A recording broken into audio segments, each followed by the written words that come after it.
Hello everyone, আমি স্নিগ্ধা। আমার নতুন একটি ব্লগে আপনাদের সবাইকে স্বাগত। আপনারা সবাই খুব ভালো আছেন, সুস্থ আছেন, আমিও খুব ভালো আছি। দিনটা ছিল সানডে, মানে কালকে। তো ছোলাগুলো অনেক দিন ধরেই, দুদিন ধরেই ভেজানো ছিল, তাই ভাবলাম কি খাওয়া যায়, তাই ছোলা আর আলু একসাথে ভেজে ফেললাম। ছোটোবেলায় এগুলো আমরা প্রায়ই কম বেশি সবাই বাঙালিরা খেয়ে থাকি বলুন। টিউশন থেকে যখন মাঝে সাঝে ফিরে আসতাম, মা হঠাৎই বলতো সন্ধ্যাবেলা যে আজকে একটা নতুন টিফিন হয়েছে। তো এক পায়ে মায়ের কাছে গিয়ে বলতাম, ও মা, কী টিফিন করেছো আজকে?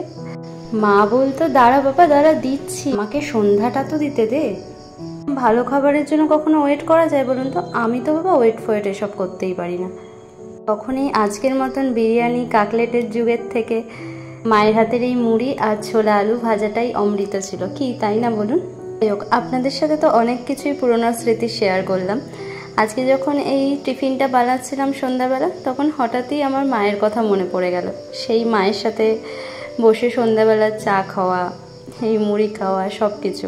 আসলে আমি অনেক ভিডিওতেই আমার মায়ের কথা বলি, তো সেইগুলো হয়তো অনেকে ভাবে যে ব্যঙ্গ করে, যে মাকে নিয়ে বলা, খাবার দেওয়া। অ্যাকচুয়ালি আমি যখন সব কিছু রান্না করি না, আমার সবসময় মায়ের কথাই মনে পড়ে। আসলে আমরা যে স্টেজে না থাকি, সেইটার ব্যাপারটা হয়তো আমরা সেটা বুঝি না, কি তাই তো? চলুন আবার দেখো আমি নেক্সট কোনো ব্লগে। আজকে আসি, বাই।